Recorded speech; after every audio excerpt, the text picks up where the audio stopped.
good morning, good afternoon, good evening, everybody, and welcome back to the Capture Manila podcast. Photography used to feel slower, mas intentional. Of course, before, yung tipong lalabas ka lang, maglalakad, magmamasid ng tao, ng mga bagay-bagay, maghihintay ka ng scene or ng moment, tapos i-enjoy mo lang talaga yung process ng pag-shoot. Pero ngayon kasi, parang karamihan ng photographers or photography nangyayari na muna sa screen, no? Chimping sa algorithms, sa trends, likes, validation at pressure na laging dapat may bago kang i-post. Minsan, no? Nakakalimutan na natin na hindi lang naman tungkol sa pag-upload yung photography, 'di ba? It's also about connection, experience, storytelling, and of course, purpose. Kaya importante pa rin itong pag-uusapan natin, events like our upcoming Born in Film World Photo Walk. Hindi lang siya simpleng labas para kumuha ng litrato. It's about learning from each other, shooting with intention. Of course, growing together as creatives, from learning, okay guys, from learning, shooting, hanggang post-processing, buong experience, Kap.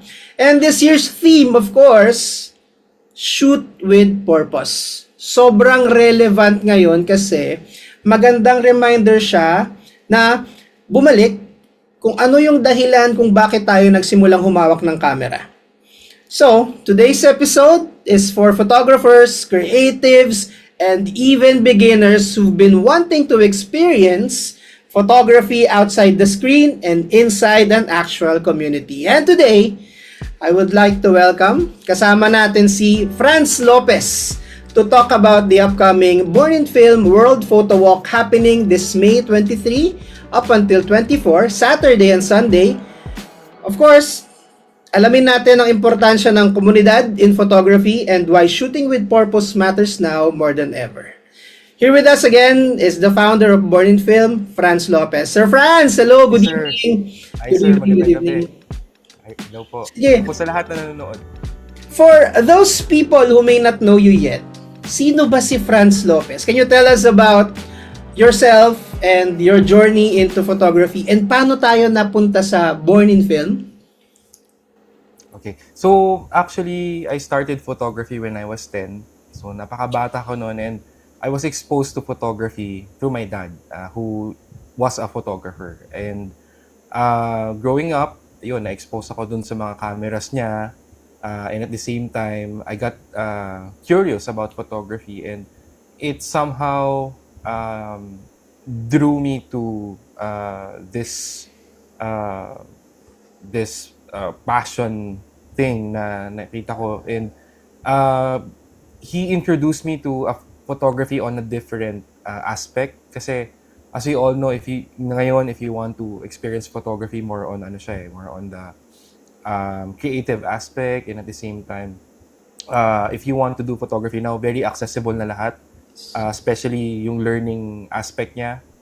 Back then when I was growing up, yung photography napakahirap niya matutunan kasi it's either you learn it through a book or you learn it through someone else, which is And mahal ang camera before. yes. And I grew up and started photography during the film era. So, wala pang digital noon. And although noong time na yon, it was the transition from digital to from analog to digital. And we did have a digital camera then, pero yung dad ko really wanted me to start with film. And it somehow drew me to learning the fundamentals, and at the same time yung on a deeper level in the sense of even yung mga chemicals and things like that. So, yun yung doon ako mas nadala sa photography. Yun. Oh, okay. Nakarelate lang ako, Sir Franz, kasi pareho tayo. I was also influenced by my dad, my late dad, in holding a camera. So, I started grade 4, film days pa. Wow. So, yun lang, medyo nakarelate ako. Miss ko yung tatay ko kasi siya talaga yung nagmulat sa akin sa photography. And I wouldn't know na ito pala yung career na gusto ko talagang gawin. Actually, Sir Kobe, ganun din yung sa akin. Siguro yung time natin siguro Yeah. yung parang mas ano siya mas personal siya, 'di ba? On a level na dati, 'di ba, na nagtatabi pa tayo ng albums, kanya kasi Yes. wala pa namang Facebook noon. And kumbaga iba yung ano natin, iba yung mundo natin back then when it comes to photography. Kasi hindi siya yung tulad ngayon na halos lahat na yata ng tao nagpo-photography, 'di ba? So back then, yun nga, tama ka, it wasn't that accessible kasi nga yung cameras hindi naman siya tulad ngayon, ang dami mong options. Yes. Even now, kahit yung maliliit lang na mga Cellphone. digicams, you have, Cellphone, di ba? Cellphone, yes, of course. And at the same time, yung Born in Film naman, kaya siya nabuo, it was a time where nagkasakit na yung dad ko. And going back, parang na-realize ko na he wanted to, kasi ang pinaka-bonding talaga namin is doing photo walks. Doing photo walks and doing model shoots, yung mga yung typical na ginagawa ng mga photography groups. Pero back then, wala akong talagang grupo. Ang grupo ko lang yung dad ko. So, at that time na nagkasakit na siya, naisip kong project yung, kasi karamihan, most of the cameras na yun nga na paglalaroan ko back then, either nabenta na niya or wala na sa kanya or napamigay na niya. So, ako naman, parang nalulungkot ako kasi gusto ko sanang maibalik siya sa photography, yung dad ko. And I created a project, a personal project na hanapin yung mga cameras na ginagamit niya before. Although at on a certain level, hindi ko nakita yung actual camera na nabenta or nabili niya nung time na yon. Yung same model, kahit yung mga model na yun. So, pinag-ipunan ko yun. At yun yung parang para sa akin, kahit pa paano sana parang mabuhayan siya sa photography and bring him back. Unfortunately, yung dream camera niya na lagi niyang sinasabi sa akin, I was able to get it, pero hindi na niya naabutan. So he passed away at that time. And yun, and nung namatay na siya, ang pinaka parang paalam niya was sabi ko kasi gawin na natin yung dream mo na mag photo exhibit. Kasi sabi ko, for the longest time you've been doing photography pero you've never done an exhibit. Hindi ka pa yung parang put your work out there, sabi ko, kasi sayang. And yung mga figures din kasi na na-picture niya back then, back in the 70s, back in the 80s, medyo rin, parang wala na rin ngayon. Like kunyari yung mga presidente dati na wala na ngayon. So, sabi ko, somehow put it out there. And ang sabi niya, ayaw daw niya kasi nga paalis na siya. And ang pinakaano niya is, I want you, ituloy mo yung ginagawa ko. So, yun, we created that exhibit back then in 2018, which we called Born in Film. So, ang idea ng Born in Film, it was really ideas that were built during the film era. Kumbaga parang nabuhay nung panahon ng film or something like that. And kaya siya naging ganon. And it was actually a one-time thing. Hindi namin na-realize na it will be like this. It will be a community. It will be it will be a movement of some sort. Hindi namin naisip yun. Back then, nung pagkatapos nung exhibit na yun, sabi ng mga kaibigan ko na nasimulan mo na, sayang naman. Yes, exactly. Why not yung pinasa sa'yo ng dad mo, ipasa mo sa iba. So, yun yung naging calling namin. And sabi ko nga, when we built this community, the best way to, kasi I've been part of lots of communities na rin na, especially back in the early 2000s, di ba yung, let's say, some clubs and communities, wala na rin silang ngayon, which is sad actually. Sabi ko, parang, how do we make this sustainable? Na yung tipong, tuloy-tuloy siya. Sabi ko nga, kung hindi 6 years, kung pwede pa more than 10 years, or how do we do this? And yun nga, one of the suggestions came na parang, let's go to the younger generations. Kasi, give it 10 years, 20 years from now, sila na yung magdadala nito. So, yun, we set forth and went around schools. Yung mga cameras na kinolect ko for my dad, yun yung dinadala namin sa mga schools. Sinuturuan namin sila about the history of cameras, kanyan. Parang ganon. Kasi, sa totoo lang, nanghihinayang kami kasi yung, especially the cameras, minsan, at the same time, yung film. Kasi, bigyan mo siya ng ilang taon ngayon, baka hindi na siya ganun ka-accessible kasi nagmamahal na nga True. siya. Yeah. So, how do the younger generations afford it, 'di ba? So, Mm. 'yun, hanggang sa yun, naging community na, we met lots of friends sa Yeah. buo na 'to. 'Yun, and then the pandemic came, 'di ba? It, So, yeah. oo, napakaano talaga. And then nakakatuwa kasi now the message is ano, parang yung kaya siya naging ano sir, kaya siya naging passion lives on. So, Mm. meaning yung passion ng dad ko And yeah. itutuloy. Tapos, kaya nagbago-bago siya. That was the calling then. And then nagbago siya to shoot beyond borders, meaning na kung anong kinukunan natin, labas tayo dun sa frame na meron pa tayo. So, to explore photography on a different aspect. Outside the So, box. outside the box, yun. And then, it became inspire visual stories.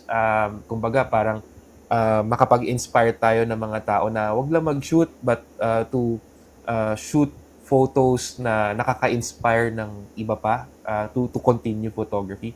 Kasi at that time, ito po yung sa pandemic eh. Kasi karamihan ng photographers nawala ng gana. Hindi sila Oo. makapag-shoot. Sila, di ba sir, hindi sila makalabas. So, Kasali ako dyan. 'di ba? Yung parang the calling then was i-inspire natin yung bawat isa na ipagpatuloy yung photography. So, kaya nabuo yung mga ano, theme of the week, yung mga ganyan, yung mga Ah, activities. Yun. And then, now, yung pinaka nag-shift na rin po yung grupo na to, kumbaga parang shoot with purpose. Kasi parang, it started with an idea ng nung 2024 nung ginawa namin yung first or first. the second photo walk, yung World Mm. Photo Walk, na kaya pala ng photography na maka-inspire ng change Yeah. through the photo walk. Na na-push natin yung mga yung government in a way na although we don't want to claim it pero Yes. naka ano siguro somehow nakatulong yung message na gusto nating gumanda yung Mm. kapaligiran natin, and in a way nakakatuwa na makita yung Intramuros in a way na ang daming improvements, Yeah. and somehow siguro sana kahit papaano nakatulong yung ginawa na photo walk. And going through that, naisip namin na kaya pala, even if minsan kasi ibang tao sinasabi nila photography, ano lang yan, pagkukuha lang ng litrato yan.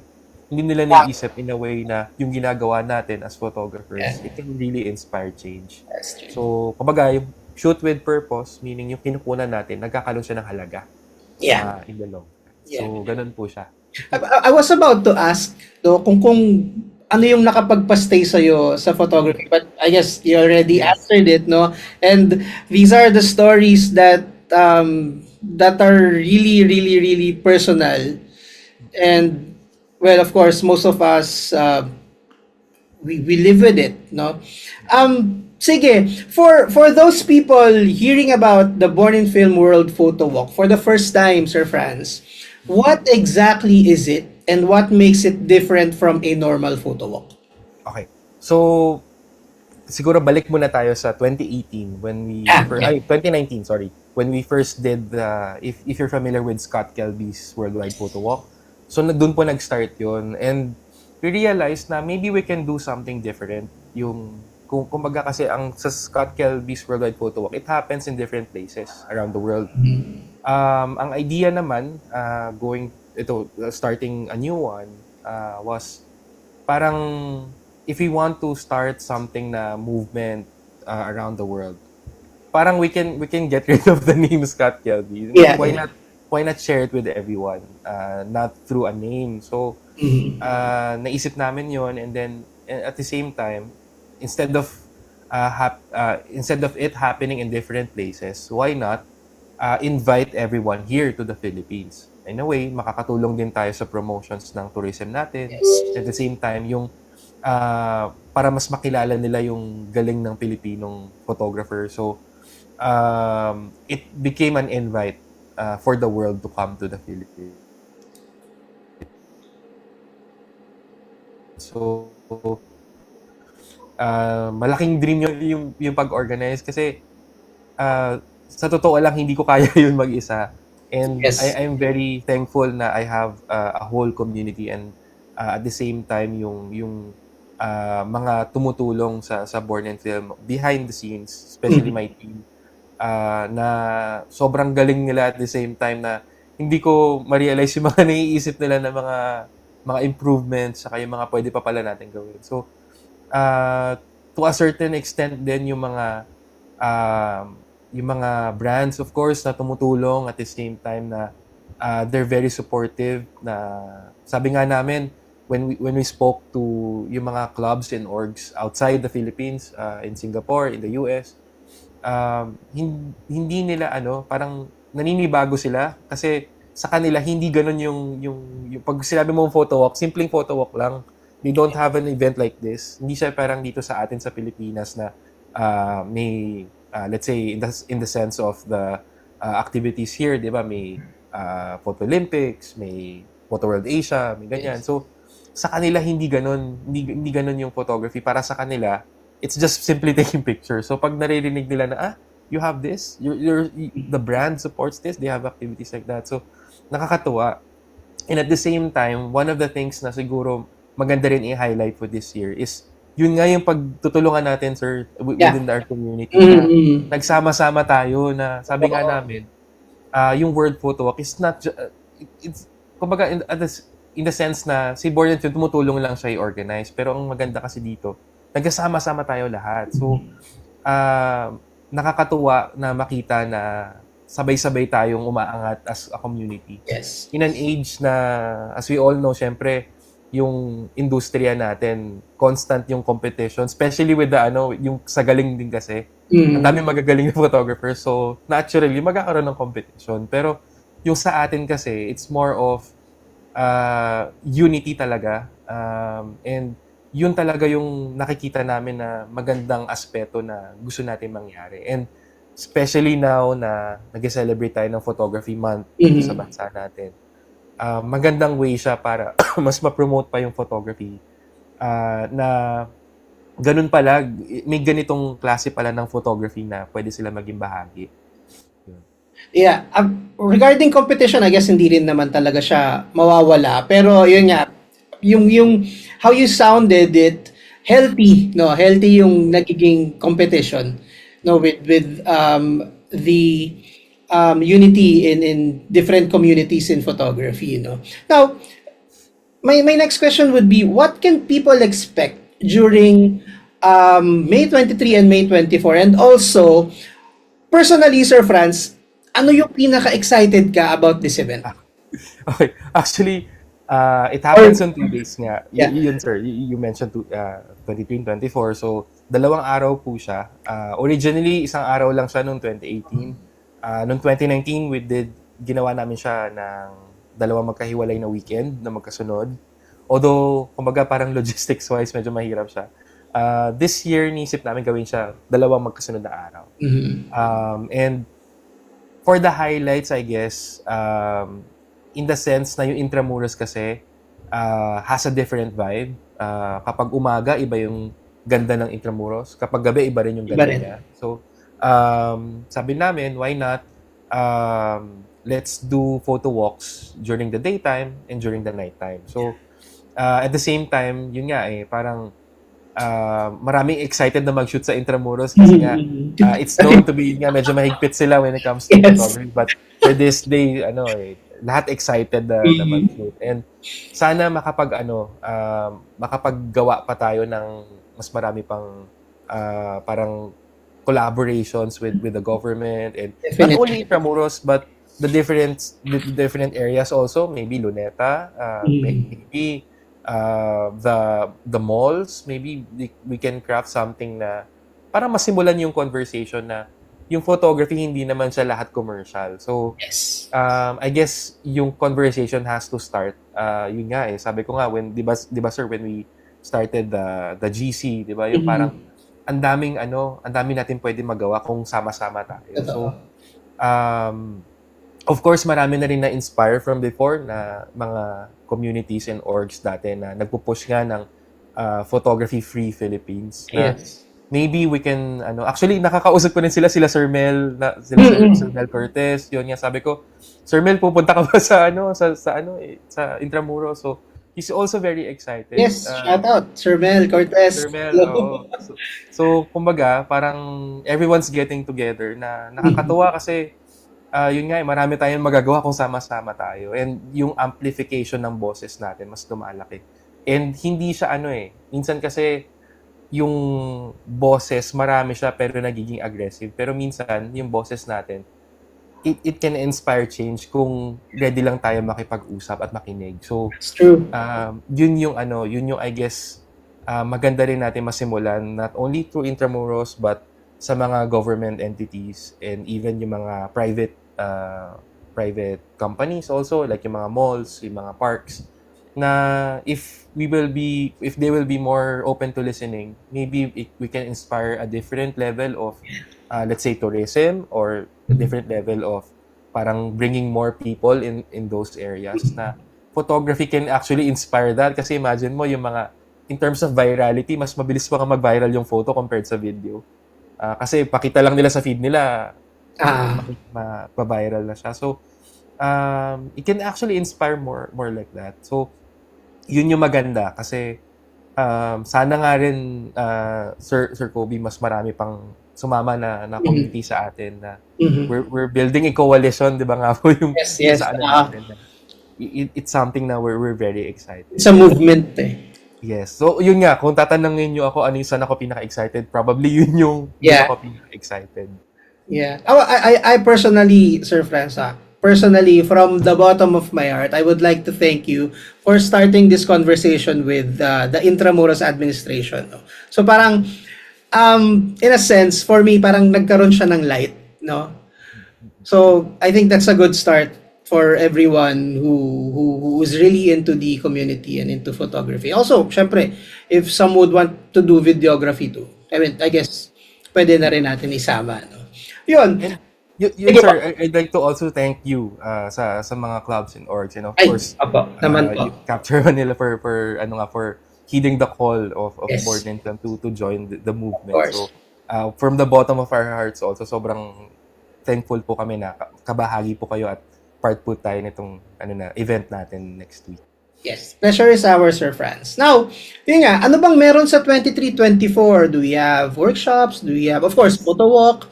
Ano yung meron sa event? Ano yung expect na? So, let me share with you ito yung pinag-usapan natin kahapon.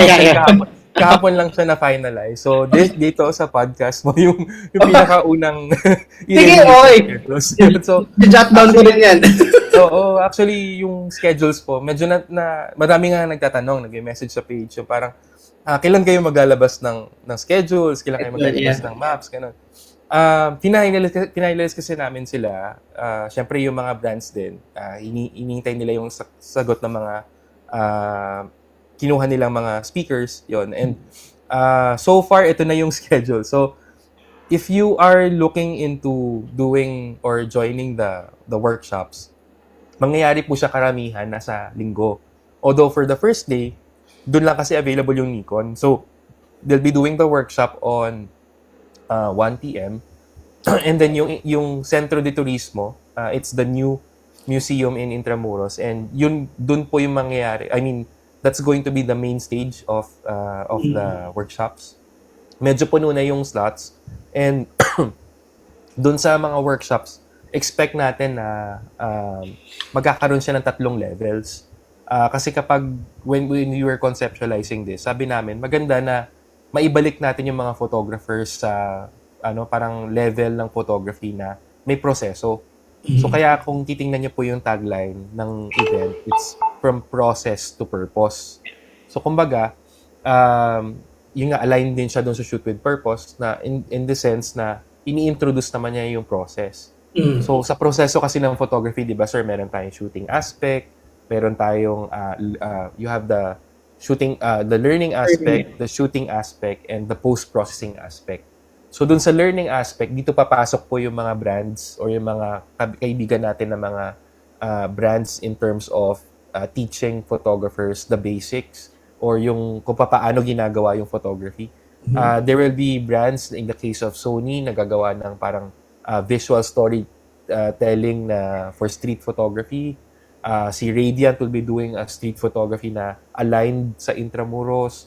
And then ito rin yung kadalasan na nire-request ng mga uma-attend ng mga workshops na sana yung workshop can be more immersive in a way na hindi lang nila matututunan pero ma-apply nila sa real world aspect. So, doon naman papasok yung shooting aspect. Doon sa shooting aspect, doon na po yung mga booths naman. So, we have booths in Plaza Moriones. It's the plaza outside of Fort Santiago.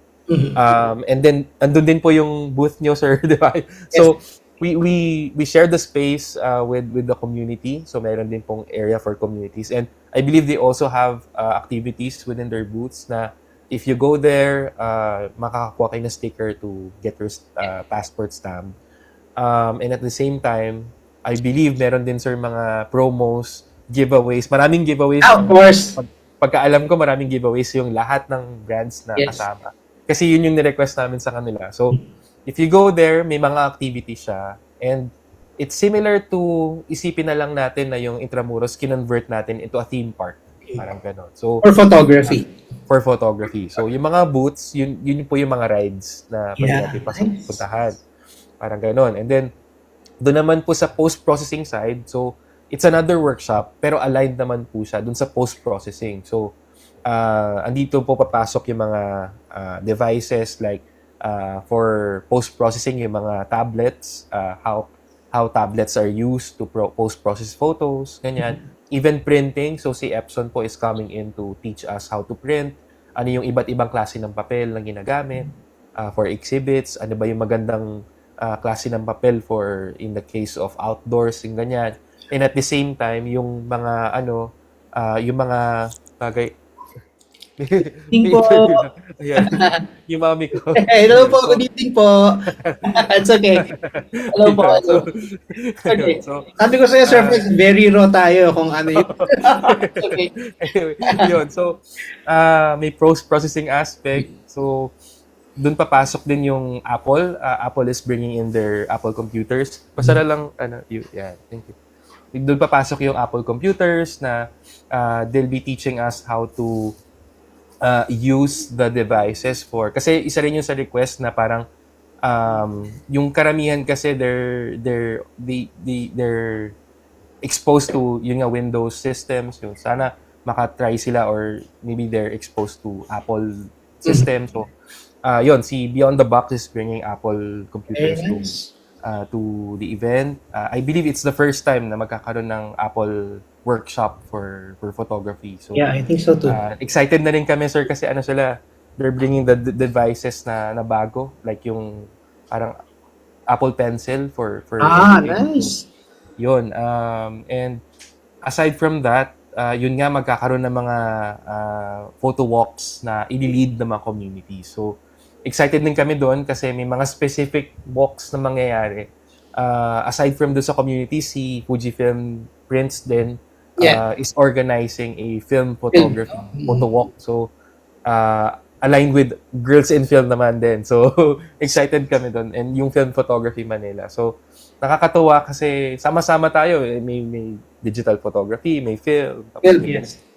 Yun. So, nakaka-excite kasi para siyang celebration ng Photography Month talaga na. That's right. Kaya palang magsama-sama lahat na andyan yung brands, andyan yung mga communities, and even yung government nandito. Si Bagcor pala is also joining us too. We're excited nga rin to although hindi ko pa ma-announce pero may mga exciting for confirmation things. Pa yung iba. Yes, may mga exciting things na parating pa aside from what we have. So it will be released siguro in the coming days prior to the event. All right. Nabanggit mo, Sir Franz, yung about the photo walk. So medyo punta lang tayo sa more siguro personal, deeper, and more relatable for our listeners, no? For you, Sir Franz, sa tingin mo, nagmamatter pa ba ang photo walk? Especially in the time where most photographers mostly shoot alone, or alam mo yun, nag-shoot na lang just to post online. And also, ano bang importansya ng komunidad sa fotografiya ngayon compared to just talking about technical skills? Yes. So, siguro Sir Kobe, balik ako dun sa yung sa na-experience ko with Yes. my brand. And it was actually very lonely sa totoo lang kasi dalawa lang kami nag-shoot.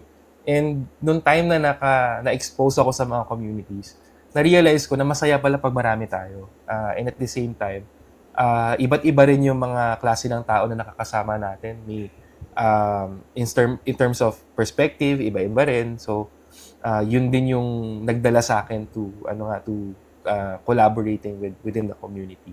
And then at the same time, if relevant pa rin ba yung photo walks, definitely I would say yes. Pero kasi when we were reading the comments nung ni-release, may iba nagko-comment sila parang photo kasi 'di ba yung nagkaroon ng mga konting issues back in Chinese New Year, 'di ba? So, Gusto namin silang i-invite actually para magkwentuhan sila. Yes, we did invite them. Yun, kasama yata sila. So, Nice.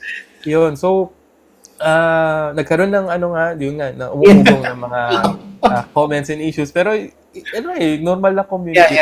Yes. So, nakakatuwa na we get comments like that na concerned sila na baka daw pa nagpunta sa photo walk na pare-pareho yung mga kuha, ganyan, or baka sa dami ng tao, hindi ka makakuha ng maayos na photo. But, I guess more than that, kasi yung experience, of course, photography is there, pero yung camaraderie kasi ibang level siya eh. So, Yes. photography, you can try it. Kumbaga parang kung gusto mo siyang talagang matutunan in a deeper level, you have to practice it by yourself. Yung tipong, kung gusto mo talaga matuto ng photography, hindi siya yung manunood ka lang ng YouTube, ma-apply mo na siya. So, it takes time to practice and to master photography. So, especially siguro it's a message din for the beginners kasi by experience sa mga nakakasama namin sa workshops, ang hinahanap nila yung instant, yung tipong instant gratification, yung kapag nakuha nila.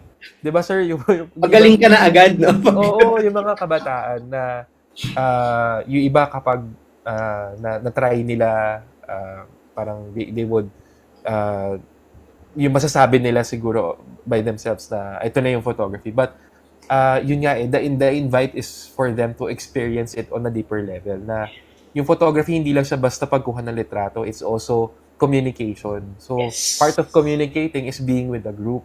So, maaaring kumukuha tayo ng maraming litrato, pero iba pa rin yung may kasama tayo na kaibigan or bagong kaibigan. Kasi yung matututunan mo sa kanya, mas mahalaga sa pag-apply mo ng photography. So, even yung perspectives, kasi sabi nga namin minsan, at saka ito pa sir, maganda, i-expect din natin kasi yung mga brand ambassadors na mga camera brands, ito yung chance natin na makasama sila mag-shoot na walang bayad. So, they will be joining us. If you have questions, you can approach them. Napakabait po ng mga brand ambassadors na pupunta rin sa event natin. Na, by experience, yung mga na-experience nila, siguro iba doon sa na-experience natin. But even the communities din, I'm sure, iba-iba rin yung experiences natin in yung genre of photography na ginagawa natin. Isa sir, siguro one example is si Sir Bien. He's one of the founders of Infrared Manila. Nice. So pupunta siya, magtuturo siya ng infrared photography. Wow! So nakaka-excite kasi yun yung ilan sa mga photography na nawawala na. Diba? Infrared, strobist. Parang wala na nag-strobist ngayon, di ba? Dati nung early 2000s, ang daming strobist. Yun. So, we're very excited for that. And sana mas marami pang mas ma-excite dun sa For sure. For sure. Nabanggit mo, Sir Franz, yung mga beginners, nagsa-start pa lang, no? And I think yung sinasabi mo, I think they're really going for validation din, no? Some of them, no? Not all, but some of them. Now, I wanted to hear your insight kung sa tingin mo, paano nabago ng social media yung landscape ng photography? Tumbukin ko na, parang ang gusto natin makuha is parang shooting for yourself versus shooting for validation. Yan. Yes. Magandang magandang aspeto yun. And siguro yung for social media, of course, ano yun parang for validation, of course, pag nakita mo na nag-post ka, and a lot of people get inspired, and at the same time, they appreciate what you do. Syempre, yung validation na yun to yourself, kumbaga parang it tells you na you're doing something right. And napakamahalaga nun sa photography na ginagawa natin kasi siguro similar din siya dun sa mga mas sinaunang proseso na yung critic, yung parang online criticism, yung minsan kasi may ginagawa kami na nung time dati. You post your photo and then papakritik mo siya sa mga masters, parang ganun. So, I guess that's ganun na nag-transform yung proseso na somehow in yung essence ng ganun sana natutuloy pa rin. And yung validation naman, dalawa kasing aspeto yon. There's that, pero may isa naman validation na they post for likes. So, yun naman siguro yun yung on the content side. Meron siguro silang tinatarget na quota. Monetization. Monetization or something like that. Which is interesting also kasi marami din content creators na who shoot like that. So, I guess to each his own kasi depende siya kung paano ine-explore ng creator yung gawa niya. And for social validation, I guess we have a lot to thank for social media kasi sa pandemic, ito yung nag-save sa atin, especially within our community kasi it kept us together in a way na I'm sure maraming nag-stop ng photography during the pandemic. Pero yung photography, it kept us growing through podcasts like this, di ba? Yung nagkakaroon nga, at that time, we converted workshops into online para nga kahit papaano, kahit nasa bahay sila, natutuloy pa rin nila yung learning aspect. So, online world has actually helped us pursue photography. And siguro ngayon, it's on the hybrid level na may online and then may real world aspect. And in some cases, actually nakakatulong din siya if you are looking to monetizing.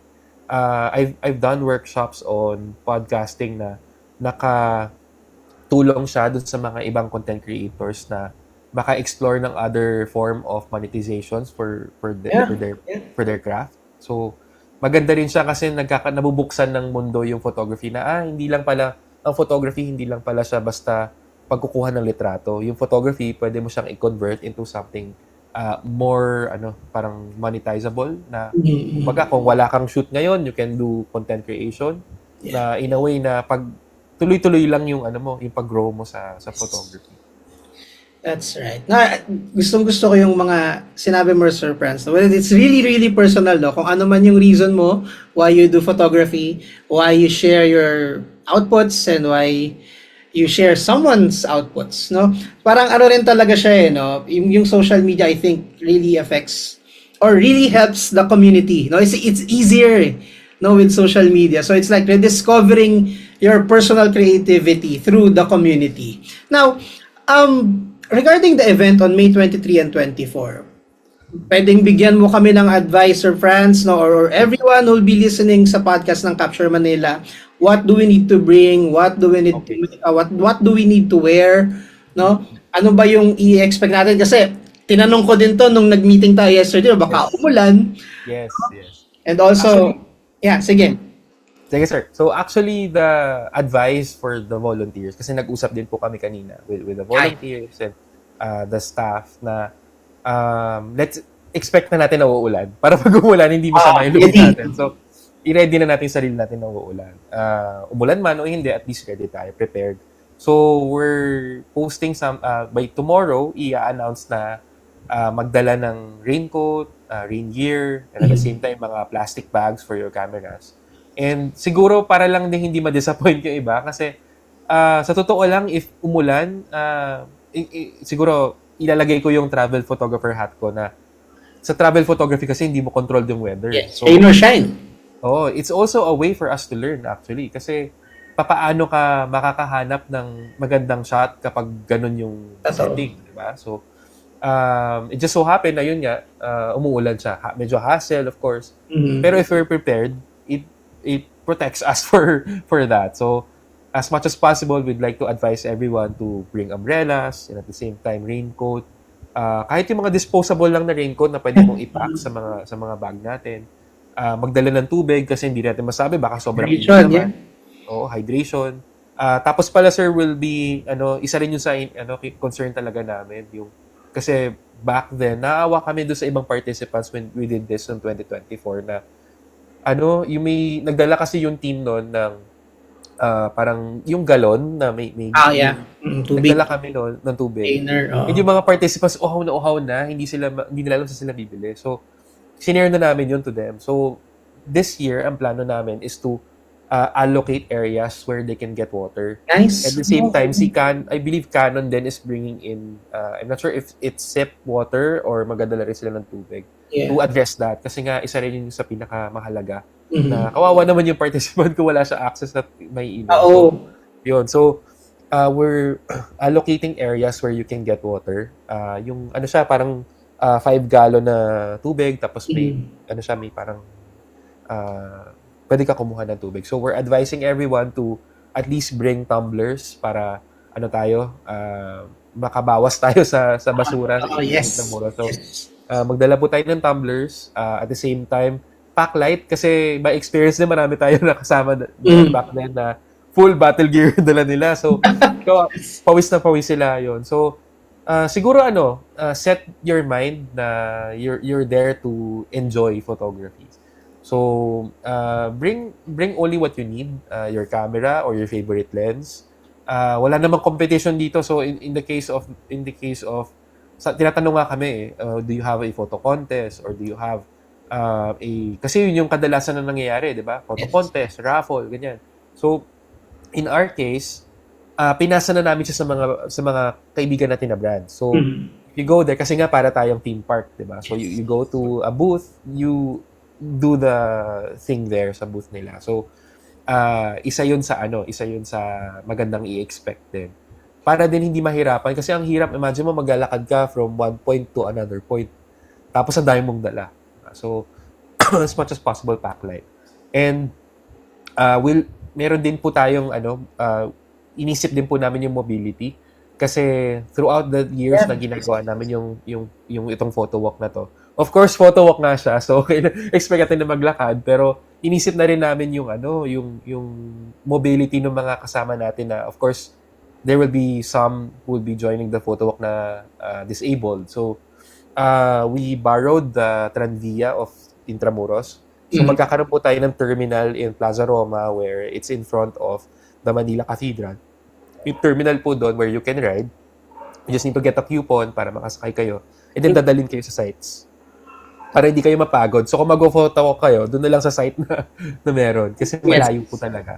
It's roughly 3 kilometers wide, coast to coast. So, medyo malayo yung lakaran. It's around, end-to-end, siguro kung maglalakad tayo, around 15 to 20 minutes yung end-to-end. So, 40 minutes may ikot mo na yung dulo-dulo. And yun, if you're looking to, yun nga, meron bang marami din nagtatanong Sir Kobe kung meron bang mga kainan or meron bang mga let's say convenience store. Definitely marami po around Intramuros. Yung Plaza Roma po, it's where andun din po yung mga walk leaders natin in Plaza Roma, and at the same time yun po talaga yung pinili namin na registration area para malapit po siya sa access ng mga kainan, sa mga convenience store. May mga Starbucks din para doon sa mga coffee lovers natin, may mga Starbucks doon. Paglabas mo ng Plaza Moriones, Starbucks na. Ayun, so bago lang. Actually, kahapon ko lang siya nakita, parang kaka-open lang niya. So, yun, may mga Starbucks doon. Tapos at the same time, meron doon KFC, Jollibee, Chowking. Yun, sa labas lang siya, tatawid lang kayo. And then, meron din pong doon, yung mga restrooms, marami din around the area. If you're looking to, I guess para dun sa mga photographers naman, saan ba maganda mag-shoot?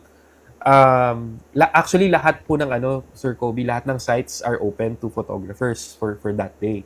So, ipapakita lang, kaya very important po na makapag-register kayo Kasi once you register, you will be given a wristband. Okay. Yun. And then dalawa, sir, yung ano natin, tickets. Yung general admission, so it's free Free. for everyone. And then we have the Zenith tickets. Yung Zenith naman po, it's a premium level. So kumbaga, pag sinabing Zenith ka kasi, it means na may priority ka access. Although hindi siya full exclusive Yes, full of exclusive course. access kasi nga syempre limited lang din. Although ang difference po niya, yung general admission, papapiliin po kayo ng 3 workshops. Kasi Okay. maraming nakaschedule na workshops for the second day. So, papiliin kayo ng 3, and then from that, 3, bibigyan kayo ng coupon for each of the workshops. Pero kung Zenith ka, lahat ng workshops pwede mong attendan. Although, first come, first serve po siya. So, we'll be allotting 50 chairs for the Zenith members. So, unahan po siya, and then again, you need to get a stub for that. Yun. So, I guess, yun po yung mga ilan sa i-expect nila. And, nakikita rin namin na baka doon may magreklamo. So, Yes. we want to make it very clear na if hindi po kayo makaabot dun sa workshop, naka-live stream po yung workshop. So, you can still attend it, you can still listen. Kasi nga, ang problema po namin kasi, yung capacity. So, syempre, gusto rin natin ingatan yung mga artifacts na dun sa paligid ng museum. So, That's true. ang capacity lang po kasi niya, Sir Kobe, is 150. So, yung 50, inaalat na po siya for Zenith, yung 100 para sa general admission. So, yun po yung challenge for us. Kaya, ayun, as early as now, nakihina po ako ng pasensya para doon sa mga hindi makakapasok. Yes. Kasi nga, limited lang din yung space. So, as much as possible, isa rin yun sa paraan na if you come early, malaki yung chance na makakuha kayo ng slot. And then yun nga, kung hindi man kayo maka-attend, naka-live stream po siya. You can go to Plaza Roma. May 2 TV po doon na naka-on. You can watch the workshops. Yun po. Alright. Sige, Sir Franz. Ano naman, regarding sa outfit, baka may outfit Yes. check bigla doon no? Wala naman tayong magiging problema kunwari, naka-shorts, hindi papasukin sa isang lugar, ganyan. In terms of the outfit, I would suggest na summer casual wear. Marami din katanong if pwede ba sila mag-shorts. Mas on the safer side kasi yung naka-pants kayo kasi we're expecting na baka magkaroon madapa or something Yeah. para iniiwasan lang din natin at least covered yung mga paa natin. Jogging pants siguro we would recommend wearing jogging pants or siguro yung mga pants na covered or yun para din hindi kayo mahirapan, maybe you can bring yung cargo pants, yung maraming bulsa. Cargo, So, walking pants, hiking pants, no? para bawas na rin sa bag, di ba? Yung something like that. Shorts, pwede naman kayo mag-shorts. It's just that na para in case lang na we want to avoid yung may madisgrasya, especially kung exposed kasi yung paa natin kapag nadapa or na ano man, although you want to as much as possible avoid that. Para din safe po kayo. So sa ano naman sa pangtaas, kahit ano lang, t-shirt, dry fit shirt, yun po yung nire-recommend natin.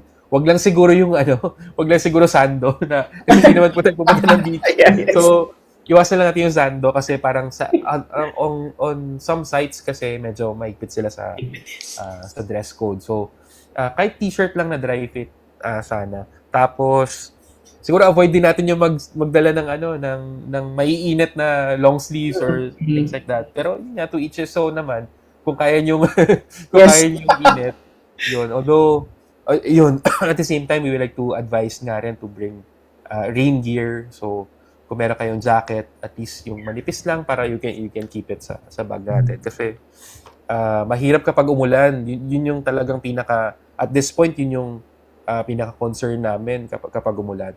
And then siguro, Sir Kobe, last yung pinaka-importante is power bank. Yun. Kasi baka bigla malobad kayo. So, isa rin yun sa naging challenge from 2024 kasi maraming nagpapa-charge. So, iisipin, kasi ang mangyayari, Sir Kobe, yung, di ba, ang registration natin nasa Plaza Roma, magkakaroon po doon ng para mini lounge, parang tambayan. That's where pwede kayo tumambay, mag-i-install tayo doon ng charging station kung gusto nyo mag-charge. I-charging. Parang outdoor lounge siya. Yes. na pwede kayo tumambay, maglalagay, I believe si Miss Liza po maglalagay ng mga ano doon, ng mga camping chairs niya. So, may picnic table din. Yes. Tapos, ang maganda doon, Sir Kobe, yung lounge natin doon, yung community lounge. Sa gilid niya, may mga ano doon, may mga outdoor na tindahan. So, may mga, Okay. may parang mercato. Yes, They call yes. it mercadillo. So, Mm. meron doon mga ihaw-ihaw, tapos meron doon mga ano. So, para talaga tayong ano, Oo. parang tambayan siya. So, it's actually perfect. Yun. And then, for mobility also, meron pong access doon for movers. It's an electric bike. Sorry, an electric scooter. Ilalagay mo yung phone mo doon, and then I believe for an hour yata or may time frame yon na pwede mong i-rent yung scooter na yon. So I believe meron naka-allocate sa loob ng Fort Santiago tsaka sa Plaza Roma. Sa So Roma. accessible po siya. You just need to put your phone there, tapos may steps po doon on how to operate the e-bike. So Yes. para hindi kayo mahirapan mag-ikot. Mag-ikot, And then pwede rin po sumakay doon sa mga yung sa mga e-trikes. So may mga e-bikes din doon. Medyo may kamahalan lang ng konti. Or yung iba baka gusto nila sumakay ng Kalesa. Medyo may kamahalan lang. Yes. Pwede kayo sumakay ng Kalesa. Yun. And then lastly, for emergency, yung mga passport po na makukuha nyo for that event, although hinintay pa namin for confirmation, yung mga passport, lalagyan natin ng emergency services doon. So, please keep that para in case magkaroon kayo ng problema, alam niyo kung saan kayo tatawag. So, nandun yung PNP, Red Cross, and all of the other emergency services, which will all be in Plaza Roma rin. Plaza Roma. Apa. All right. We're down to our few questions, Sir Franz, no? But may gusto akong i-introduce na segment eh. Para siyang fast talk. Oh, wow. But we call it quick fire. But before we go there, kung meron tayong babaunin or the participants doon sa event natin on May 23 and 24, ano ba dapat yung mindset natin? I guess, kung may babaunin man tayo, siguro yung fun.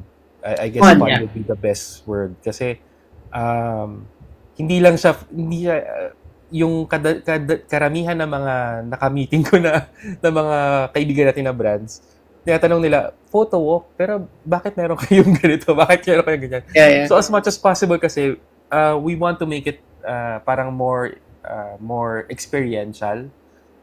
Kasi naniniwala kami na kapag na-experience mo isang bagay, mas natututo ka. So, kaya yun, expect natin na, yun nga, nakakapagod siya pero nakaka-excite, tsaka at the same time, nakakatuwa kasi dami natin makikilala, dami natin magiging bagong kaibigan.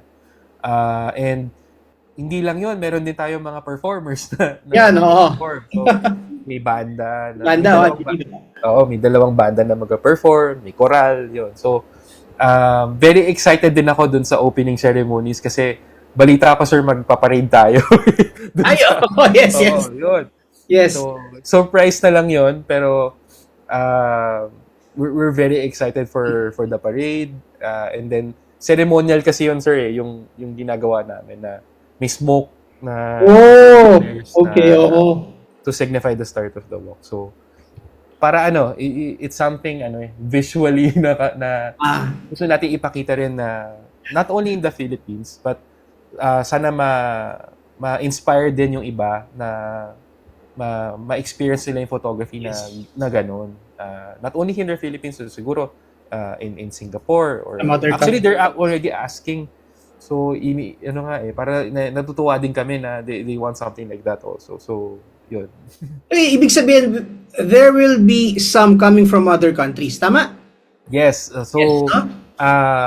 If you've seen the poster, nakalagay po doon yung Fuji Fanboys, yung Best of Show.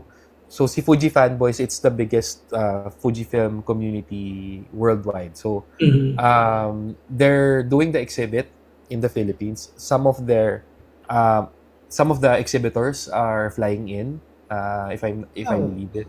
And then at the same time, some members actually from Photo Nation are flying in. So we have members in the US flying in.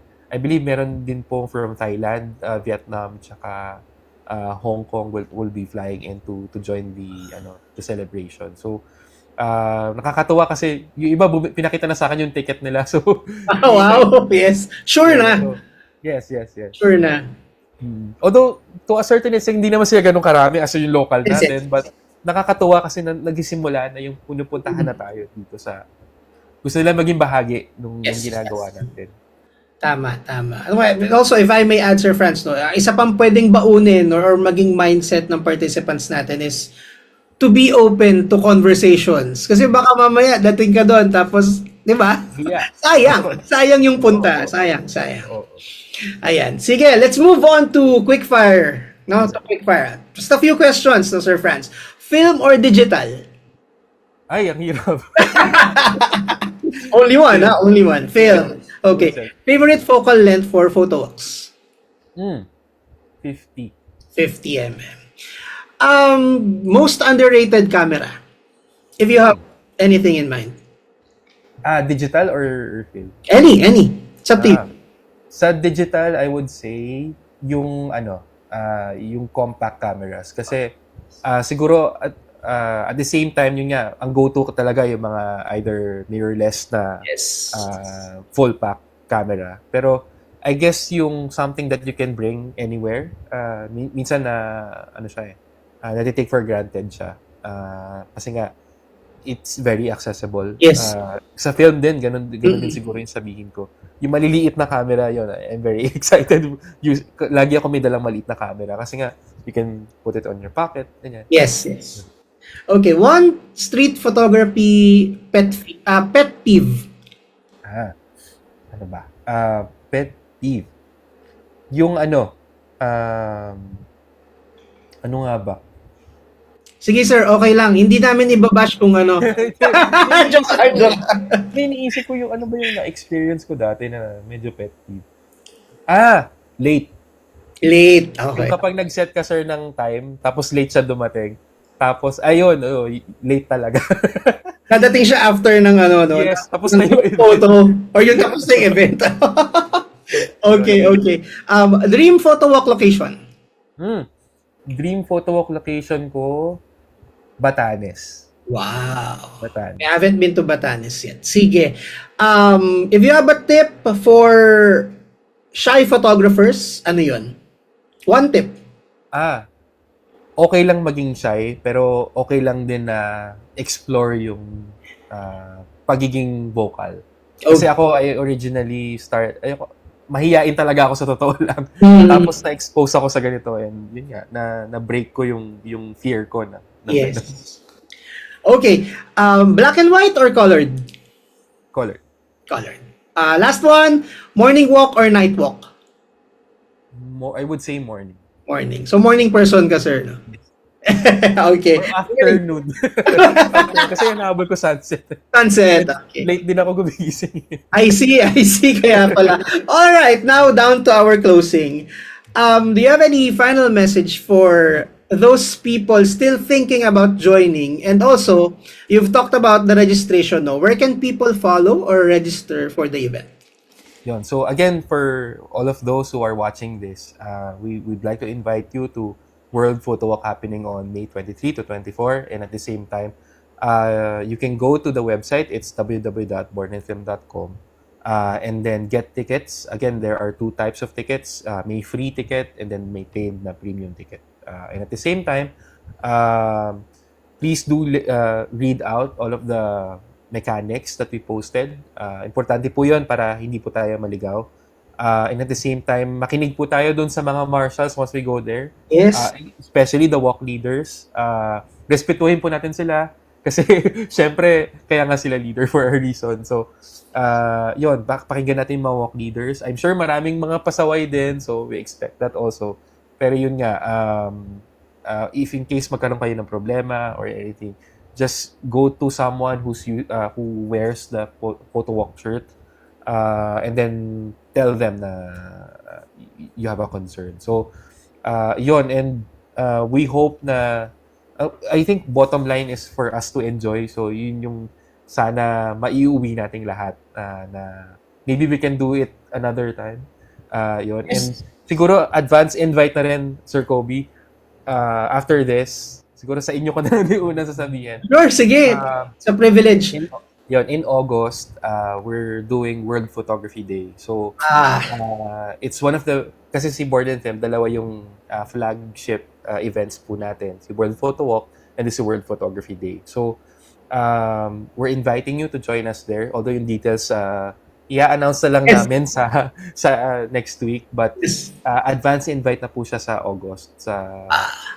I don't have the date exactly kasi we want to do it.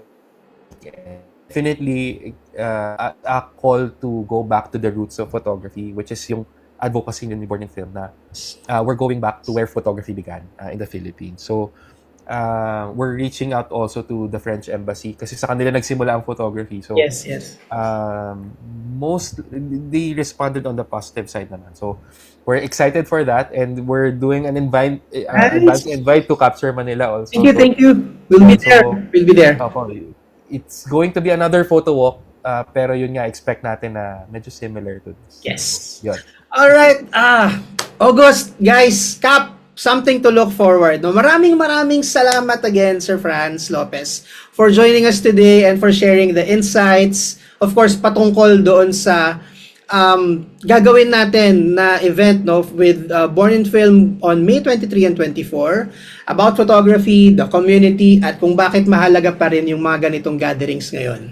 And again, I would like to reiterate for everyone who is listening, reminder lang that the Born in Film World Photo Walk is happening again this May 23 and 24. Again, May 23 and 24. So whether beginner ka, hobbyist, professional, or someone na gusto lang ma-inspire mag-shoot, I guess, and I would highly suggest that this might be the perfect chance to step outside, meet your fellow creatives, and experience photography beyond the screen. Kasi minsan, parang sobrang focus tayo sa gear, upgrades, gastos, at kung anong susunod na bibilhin. Pero nakakalimutan natin na malaking part ng photography, yung experience at mga taong nakasama natin along the way. Because sometimes, the best thing a photographer can do isn't to buy another camera. Sometimes it's simply walking and meeting with other people who love to do photography too. No? This has been Capture Manila Podcast, and we'll see you guys sa World Photo Walk with Born in Film. And again, let us shoot with purpose. Thank you guys!